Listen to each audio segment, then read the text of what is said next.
versus nature's fury. Raging blizzards bury cities under thousands of tons of snow. Howling hurricanes tear apart coastal communities with wind and rain. And flash floods wipe entire towns off the face of the earth. As the skies clear, people begin to pick up the pieces. But after the storm, insidious damage is still being done. Our most vital natural resource is under assault, our nation's waters.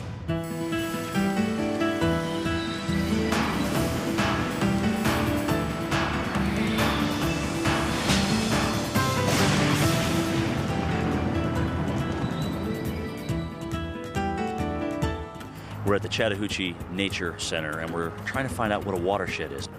First victim. I need you to tell me what a watershed is. Do you have any idea? Watershed? A watershed? Where people go to the bathroom? Sweating, I guess. Something to do with sweating? Uh-huh. Like after you run, when You perspire, yeah. and then you shed it? Uh-huh. We wanted to ask you if you knew what a watershed was. A watershed? Yeah. Is it kind of like the rain? Do you know what a watershed is? A shed that holds water. Come here for a second. I want to ask you something. Do you know what a watershed is? No. No. Do you have any idea? What do you think it has something to do with? I don't know. What a watershed is? Yeah.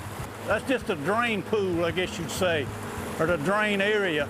That's where the rainwater drains into the river. Correct. That's a great answer. A watershed is that area of land that drains to a body of water, be that if it's a river, a stream, the ocean, an estuary, a bay. Wherever you live drains to some water body, and you live in a watershed. So everyone lives in a watershed. And in this modern industrial age, our water sources are becoming more contaminated with each passing year. The biggest water quality problem that we have in the nation today is polluted runoff. All water east of the Continental Divide drains to the Atlantic, while water west of the divide flows to the Pacific. And one drop of rain can cross many different watersheds along the way. As runoff flows into rivers, streams, and storm drains, the water picks up trash, dirt, bacteria, toxic chemicals, and fertilizers, creating a soup of pollutants that is extremely hazardous to the environment. And the consequences of polluted runoff exist worldwide. The UN estimate is that there's about 1 billion people on the planet right now who don't have adequate access to fresh water.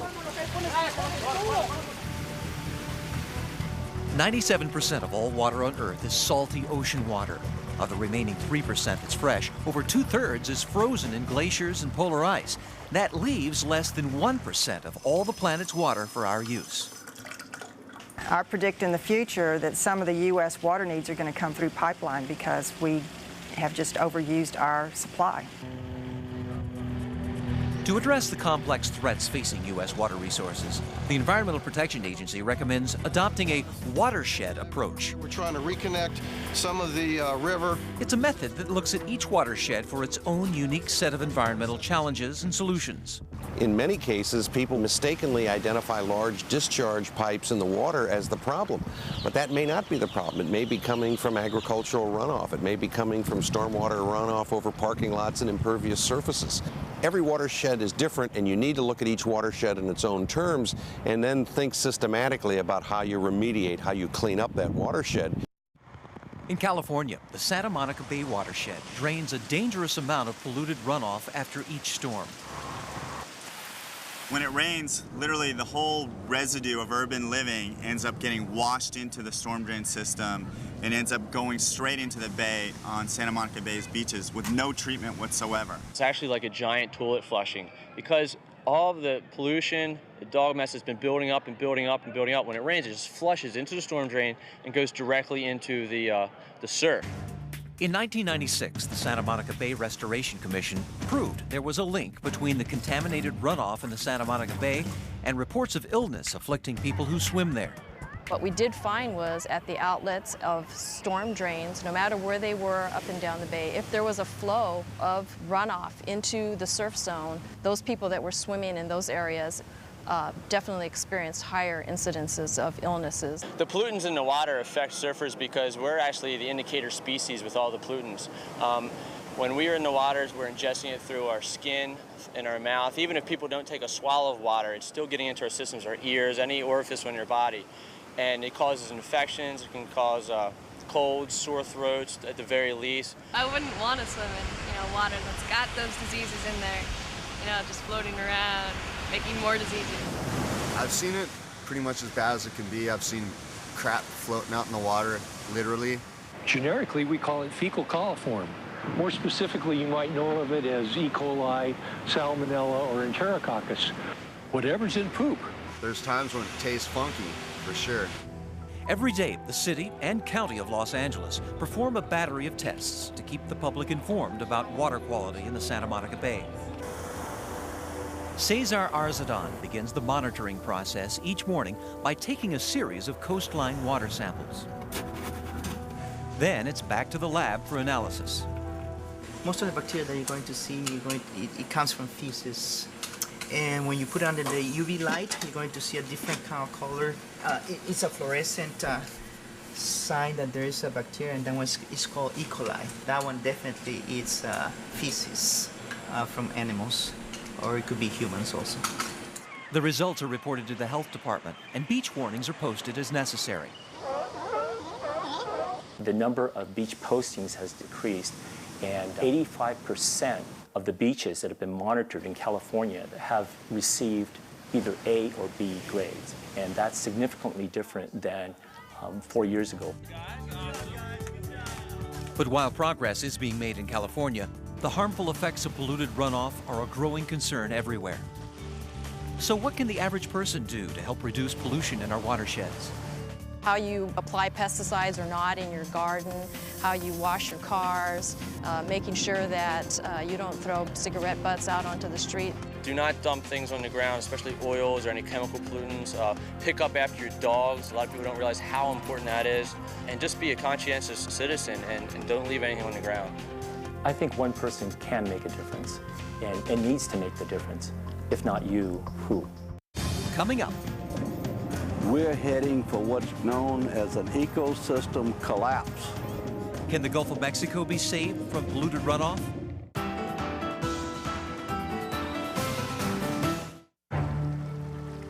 It was a flood of apocalyptic scale. 26,000 square miles of the lower Mississippi Valley inundated by water. More than 200 lives lost, and 600,000 people displaced from their homes. The flood of 1927 was the most disastrous in U.S. history, and its effects are still felt today. After the flood of 27, massive levees were put in place. And while they helped protect the lower Mississippi River basin from flooding, the levees and other human activities would ultimately harm the watershed in unforeseen ways. The Gulf state of Louisiana is the terminus of the Mississippi River, the mighty watershed that drains 41% of the area of the lower 48 states into the Gulf of Mexico. We receive water from as far away as Montana, Michigan, to Pennsylvania, Ohio, Iowa. All those waters drain right past this area right here. But by the time all that water enters the Gulf, it has accumulated enough contaminants from polluted runoff to create an enormous hypoxic zone, an area of water lacking in vital oxygen. The size of the low oxygen zone in the Gulf of Mexico is about 9,000 square miles. That's equal to the size of the state of New Jersey. The shortage of oxygen is killing fish and other sea life and could potentially have a devastating effect on the regional economy. We are the largest navigation port in the United States. We are the second largest in the world. We have the largest fishery in this country. When we was crabbing, a lot of times all our crabs we dead and we can't even sell them. The reason hypoxia should be of concern to most citizens in this nation is because it's a sign. It's a sign of the degradation of our water resources. We're heading for what's known as an ecosystem collapse. If you're going to have an ecological disaster caused by the offshore hypoxic areas, then that absolutely translates into an economic disaster. So what exactly is causing this dead zone in the Gulf? Hypoxia develops when an area of water receives excess pollutants, primarily an overabundance of nutrients, which produce large algae blooms that die off and lead to low oxygen. And since the Mississippi gets fed by tributaries that flow through 31 states, that adds up to a staggering volume of contaminated runoff. You have drainage into the Gulf of Mexico from the Ohio River, the Mississippi River, and the Missouri River. Yet each of those three major river systems are watersheds in and of themselves with their own challenges and their own problems. The Mississippi River has always delivered a lot of water, and that hasn't changed over the centuries. What's changed is the amount of nutrients in that water. In fact, the Mississippi's nitrogen levels in the lower Mississippi River have tripled since the 1950s. And the growing hypoxic zone off the Louisiana coast contains the disturbing evidence. It's like a rusty color, stinky, rotten looking. You see fish just swimming sideways, gasping for air and stuff like that. And when you pull up the nets, not one shrimp alive, all dead, orange. The fish, they rotten, like melting away and stuff like that. Can't breathe stuff, and it's just rotten. This is just a fact of life, the way we treat our water systems, because we use them as our garbage dumps. We use them to dilute our pollutants and things like that, and it flows downstream. I believe the statistic is that if you're in New Orleans, the water that is going by you has passed through a human gut something like 3 or 4 times before it gets to you. Incredibly, Louisiana boasts a natural resource that removes pollutants from the draining Mississippi, the once abundant wetlands. Plants that grow in wetlands produce these wonderful filters for everything that is coming into them. They trap sediment, they tempt chemicals, and what leaves the wetlands is much, much cleaner water. Wetlands also provide an important habitat for birds and other wildlife. Sadly, the Louisiana wetlands are quickly disappearing. Coastal Louisiana has lost about 1.2 million acres of wetlands in the last 100 years. When we levied off the Mississippi, it cut off the Mississippi River water from the marshes. In addition to the levees, a network of man-made navigation channels is also compromising the wetlands by allowing salt water to seep into the marshes. Once that salt water travels up these channels and overflows the banks of these channels out into freshwater systems, such as this cypress swamp, that salt water sits out there around the roots of these trees and kills them. They cannot survive salt water. They're freshwater plants. Eliminating the hypoxic zone will take more than saving our wetlands. Reducing nutrient runoff in the Mississippi River watershed is the heart of the problem. It's an issue involving over half the states in the nation and a vast array of industries, particularly farming, which uses nitrogen-rich fertilizer to grow its crops. Fertilizers are helping the United States produce the food for the world, but there is such a thing as overuse. There are scientists who have done the analyses and predict that you could reduce fertilizers by about 12% without reducing crop production and see a significant decrease in the amount of nitrogen going into the Mississippi River. Experts say the first key to changing behavior is raising public awareness. We all live downstream of somebody, and we all live upstream of somebody.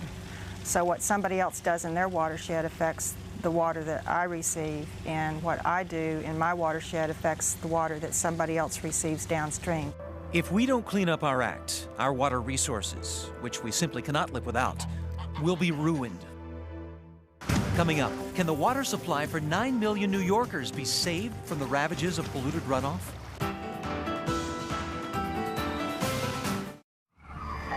In January of 1996, one of the most devastating winter storms in history slams the East Coast. 2 feet of snow dumps on New York and throughout the Northeast Corridor. Schools, airports, and roads are shut down. By the time it's over, the blizzard and resultant flooding caused $3 billion in losses, and 187 lives are taken. And in the Catskill Mountains of upstate New York, the snowmelt triggers another potentially devastating crisis. Stormwater runoff, contaminated with trash, dirt, fertilizers, and pesticides from nearby farms and communities, threatens the fresh water supply. And the Catskill system of reservoirs is vitally important, for it is the biggest watershed of New York City, providing drinking water to over 9 million people. The miracle of the city's water supply system is largely unknown to most New Yorkers. You ask people, where does the water come from? Often people shrug their shoulders and say New Jersey. I figured that we were probably our own separate water system than from upstate. I'd rather be drinking water from upstate than the Hudson River. I don't know that most people are aware of how large the problem is and how close to crisis many of our water supply systems are. To preserve the purity of the reservoirs and enforce the Safe Drinking Water Act, the Environmental Protection Agency presented the Big Apple with two options. Either build and maintain a $6 billion facility to filter all of the city's tap water, or fund a $1 billion program to protect the watershed from polluted runoff. When it comes to our investment in clean air and clean water, preserving open space, fixing antiquated sewage treatment plants, we can't wait. It doesn't get any less expensive, it gets more expensive. With the historic Watershed Agreement of 1997, an unprecedented upstate-downstate partnership was forged to protect the New York City water supply. The Watershed Agreement is saving New York City billions of dollars. The plan includes purchasing and preserving 355,000 acres of undeveloped watershed land, the upgrading of sewage treatment plants, and the protection and restoration of stream corridors. What we're looking at here is a main tributary of the Esopus Creek. During flooding, we were seeing a lot of sediment coming out of the stream. The clay gets into the water column and it becomes very turbid, and then it makes it very difficult to treat and clean that water. So from a water quality perspective, we're very concerned about erosion. The program also provides funding for farmers that implement agriculture management practices.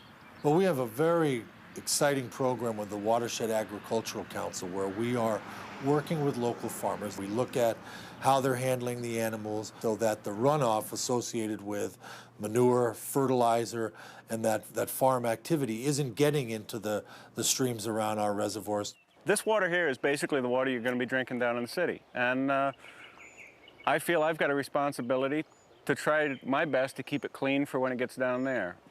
It used to be when it rained here on the farm, the water that ran away from the back of the barn here was full of mud, manure, and it would just run brown and right into the stream.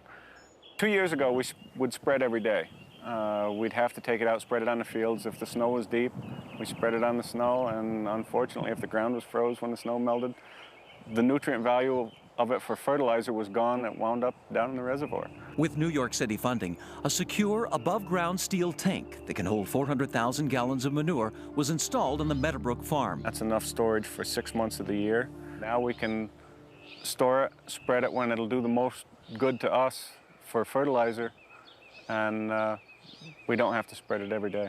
I worked with Tim on the plan to develop the improvements we're going to make. Plan really belongs to the farmer. And it's a collaboration of their ideas and what technical advice we can bring to the program. But the farmer makes the decision. It's a program that seems to make everybody happy. Here's to the farmers who are working so hard to make sure we've got clean water to put in our coffee. To guarantee the city's water supply is fresh at the tap, comprehensive tests are performed by the New York City Department of Environmental Protection, both in the lab and at over 1,000 sampling stations throughout the city. New York City has probably one of the most extensive water quality monitoring programs in the nation, if not the world. We're sampling every day, 365 days a year. I've been drinking this water for 53 years, nothing else. Best water in the world. New York City, straight from the tap to my lips. Coming up, the future of our water supply remains at risk, but there's something everyone can do to help protect it. Find out how next. To keep our watersheds free of pollutants will require the actions of every citizen, community, and business. Paved concrete surfaces, asphalt, parking lots, sidewalks. The question is, do we need to have as many as we do? Because to the extent that you have too much impervious surface, the water is not retained on site. It doesn't soak into the ground. It runs off, picks up speed, carries pollutants and contaminants into the water body. One strategy for preventing stormwater runoff is occurring at the new Ford Rouge Center in Dearborn, Michigan. This remodeled truck plant is covered by a green roof the size of 8 football fields. Planted with a porous ground cover, it reduces the amount of polluted runoff released into the watershed. The thing that tends to get the most attention is the 10-acre green roof. But that's really just part of a philosophy that if an area does not have to be paved or built upon, it's going to be green space. And communities are also implementing green space strategies, such as rain gardens. They sloped the lot in such a manner that all the flow goes towards this landscaping, where basically the polluted runoff can percolate into the ground and get filtered rather than going straight onto the street into the storm drain system. and really a very simple approach to cleaning up our runoff in urban areas. But perhaps the most powerful course of action is individual participation. People need to take responsibility for the state of our waters, and water conservation is one area where they can do that as a committed citizen. All those things your mom told you, take a short shower, don't let the water tap run while you're brushing your teeth. Taking your household hazardous waste to a cleanup and recycling day. Don't wash your car on the streets and put all those suds down into the drain. When you change or use motor oil, you don't dump it into the street. Everybody's got to clean up after their pets. Obviously, that's a big concern. Fertilizers, herbicides, pesticides, and make sure you don't use them anytime there's any chance of rain coming up in the near future. When you're irrigating your lawn and your garden, make sure that you're not overspraying and causing all those chemicals to end up getting into the storm drain system. The only way we're going to solve the problem is if everybody does their part. We all live in a watershed. We all have an impact on our environment. And we must all play a role in the protection and restoration of our valuable water resources. To learn more about how you can get involved and to get a free brochure called After the Storm, visit epa.gov/Weather Channel.